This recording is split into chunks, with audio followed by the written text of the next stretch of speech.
बिस्मिल्लाहिर्रहमानिर्रहीम। अस्सलाम वालेकुम नाजरीन, मैं हूं मोहम्मद बिलाल। आप देख रहे हैं बिलाल कांजो ऑफिशियल यूट्यूब चैनल। अभी बहुत सारे दोस्तों ने राया कैनोला की काश्त का भी आगाज़ कर दिया है। इसके अलावा अक्टूबर के आखिरी हफ्ते से जो है वो आपाश इलाका जात में गंदम की काश्त का भी आगाज़ हो जाएगा। तो हमारे बहुत सारे काश्तकार ये पूछते हैं कि जो बोरान की एप्लीकेशन है इसका फ़ायदा क्या है और बोरान कितना इस्तेमाल करना चाहिए और किस स्टेज पर इस्तेमाल करना चाहिए। तो आज की इस वीडियो में हम बोरान की अहमियत और इसके तरीके इस्तेमाल के हवाले से बात करेंगे। दरअसल जिन फसलात में फल बनता है या बीज बनता है तो आपने देखा होगा पहले फूल आते हैं, फिर उन फूलों में नर और मादा अज़ा होते हैं। बाज़ फसलात में उसी एक फूल के अंदर होते हैं, बाज़ में मुख्तलिफ होते हैं। मिसाल के तौर पर अगर हम कॉटन की बात करें तो उसी एक फूल के अंदर नर हिस्सा भी मौजूद होता है, मादा हिस्सा भी मौजूद होता है। जबकि अगर हम मकई की बात करें तो इसके ऊपर जो टैसल निकलता है ये इसका नर हिस्सा है, जो छली है ये इसका क्या है, मादा हिस्सा है। तो जो नर और मादा का मिलाप है, यानी नर जरासीम मादा की ओवरी तक, बच्चेदानी तक पहुंचने के लिए एक ट्यूब बनाता है जिसे हम कहते हैं पोलन ट्यूब। उस पोलन ट्यूब की ग्रोथ के लिए, यानी उस बच्चादानी उस मादा हिस्से तक पहुंचने के लिए अगर बोरान की कमी हो तो वो ट्यूब पूरी नहीं बन पाती। जब ट्यूब पूरी नहीं बनेगी तो नर और मादा का जो मिलाप है वो नहीं हो पाएगा और वो बीज नहीं बनेगा। मिसाल के तौर पर अगर हम गंदम की बात कर लें, धान की बात कर लें, तो उनमें क्या होगा, दाने कम बनेंगे। इसी तरह अगर हम मकई में बात करेंगे, अगर वहाँ बोरान की कमी होगी तो छलियों के अंदर दाने कम बनेंगे।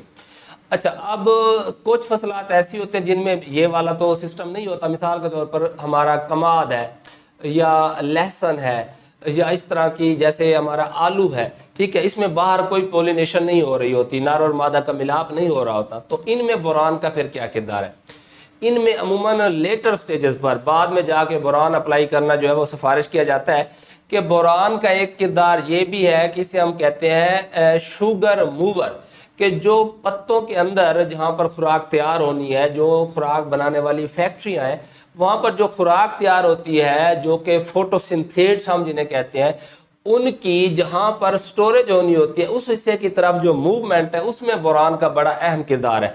मिसाल के तौर पर जब आपकी लहसुन की फसल तकरीबन 90 दिन की हो जाती है, उस वक्त आप बोरान फ्लड करेंगे तो जो लहसुन के पत्तों के अंदर खुराक तैयार होगी वो इसके बल्ब की तरफ जाएगी, वहाँ पर स्टोर होगी।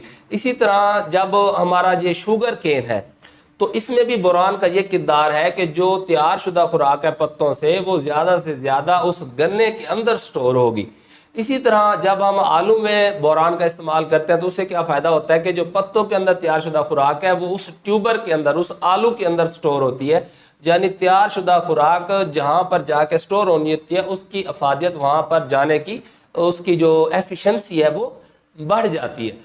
अच्छा, इसके अलावा एक बोरान का और किरदार भी है कि जब हम बोरान का इस्तेमाल करते हैं तो इससे मुख्तलिफ न्यूट्रिएंट्स का जो अपटेक है वो भी बेहतर होता है। और ख़ास कर आपने देखा होगा कि जो फ्रूट्स हैं उनकी डेवलपमेंट प्रॉपर होती है। मसलन आप देखें जहाँ पर बोरान की कमी होगी तो जो आम होता है वहाँ पर आपको दरमियान से कहीं ना कहीं साइड से जो है वो वाइट नज़र आएगा, तो ये बोरान की कमी की अलामात है। इसी तरह अगर देखनी पड़े तो एक तो फल का केरा होता है, दूसरा जो टींडे बनते हैं वो भी पिचके हुए होते हैं, टेढ़े मेढ़े होते हैं, उनकी प्रॉपर डेवलपमेंट नहीं होती। इसके अलावा बोरान जो है वो कैल्शियम और पोटाश की जो दस्तियाबी है इसे बेहतर करता है। और बोरान का और ऑर्गेनिक मैटर का आपस में मस्बत रिलेशन है। जिन ज़मीनों में आप ऑर्गेनिक मैटर बढ़ाएंगे, ऑर्गेनिक मैटर ज़्यादा करेंगे, बोरान की दस्तियाबी उसी हिसाब से बेहतर होती जाएगी। अच्छा, और इसके अलावा बोरान का कैल्शियम के साथ भी मस्बत रिलेशन है। यानी कैल्शियम के साथ अगर जैसे मिसाल के तौर पर आप मकई के अंदर जब मकई गो पर आ रही होती है उस वक्त अगर आप कैन गवारे के साथ बोरान फ्लड कर दें, शुरू में आपने बोरान नहीं दिया हुआ, तो ये मकई के लिए बड़ा सूदमंद साबित होता है। एक तो इसे जो है वो हीट स्ट्रेस से भी बचाता है और जो कैल्शियम है इसके अलावा उसकी लॉजिन के अंदर भी रेजिस्टेंस आती है, आसानी से गिरती नहीं है। और साथ में जो है ये बोरान की दस्तियाबी जो है ये भी बेहतर हो जाती है, जिससे क्या होता है छलियों में दाने सही बनेंगे, प्रॉपर पोलिनेशन होगी। अब ये तो बातें होंगी इसकी अहमियत के हवाले से। अब हमें बोरान इस्तेमाल करने से पहले बेहतर है कि हमें ज़मीन का तजिया करवाना चाहिए। लेकिन जनरली मैं आपको बताता चलूँ कि अगर हमारी ज़मीनों के अंदर बोरान का लेवल है 0.5 से लेकर 1 ppm, 1 ppm होता है यानी 1 किलोग्राम आपने मट्टी ली, उसके अंदर से 1 मिलीग्राम बोरान मिला तो ये 1 ppm है। यानी आधे मिलीग्राम से लेकर 1 मिलीग्राम फी किलोग्राम मट्टी के तनासब से अगर आपकी ज़मीन में बोरान मौजूद है तो बेशक आप बोरान इस्तेमाल ना करें, आपकी ज़मीन फर्टाइल है। अगर है ये 0.5 से भी कम यानी 0.2 से 0.5 तक तो फिर आपकी ज़मीन औसत दर्जे की ज़रखेज़ है, इसमें आपको बोरान इस्तेमाल करना पड़ेगा, यानी दरमियाने दर्जे की ज़मीन है। और अगर 0.2% से कम आ रहा है तो आपकी ज़मीन में बोरान की कमी है। अगर जनरली बात करें तो 50% ज़मीनों के अंदर बोरान की कमी है। और अगर यानी 0.2 ppm से कम है तब आपको बोरान इस्तेमाल करना लाजमी ज़रूरत पड़ेगी।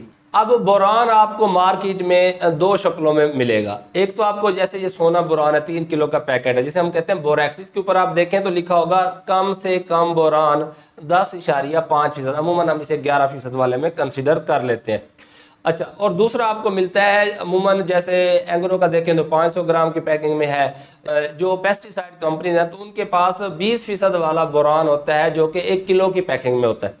तो ये जो 20% वाला होता है ये अमूमन होता है बोरिक एसिड और रिफाइंड हालत में होता है, तभी जाके ये 20% बनता है, अदरवाइज ये 17% ही होता है।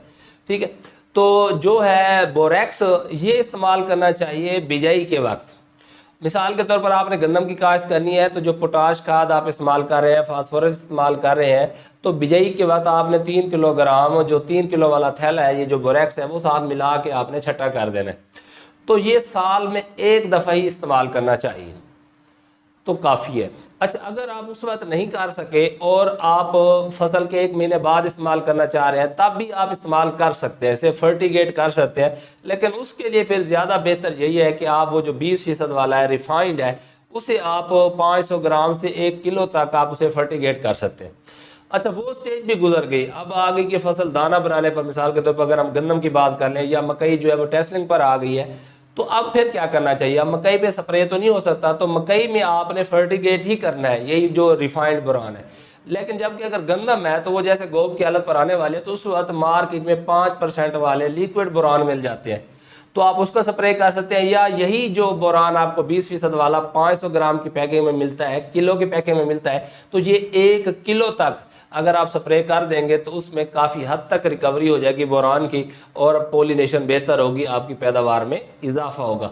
लेकिन जो हमारे दोस्त ताल्लुक़ रखते हैं ऐसे इलाका जहाँ पर ज़मीनें नमकियात से मुतासर हैं या ज़्यादा कलराठे रकबे हैं, साल्ट अफेक्टेड सॉइल्स हैं, तो वहाँ पर बग़ैर तजिया करवाए आपने कभी बोरान इस्तेमाल नहीं करना। और यहाँ पर आपने बोरान ज़मीन में इस्तेमाल नहीं करना, वहाँ पर पहले ही बोरान की ज़्यादती होती है, दस्तियाबी के मसाइल होते हैं लेकिन बोरान वहाँ पर मौजूद होता है। तो ऐसी ज़मीनों में आपने तजिया करवाना है और अगर उन ज़मीनों में बोरान की कहीं पर कमी हो तो फिर आपने फोलियर एप्लीकेशन करनी है और वो भी इंतहाई कम मिकदार में, ताकि फसल को नुकसान ना हो।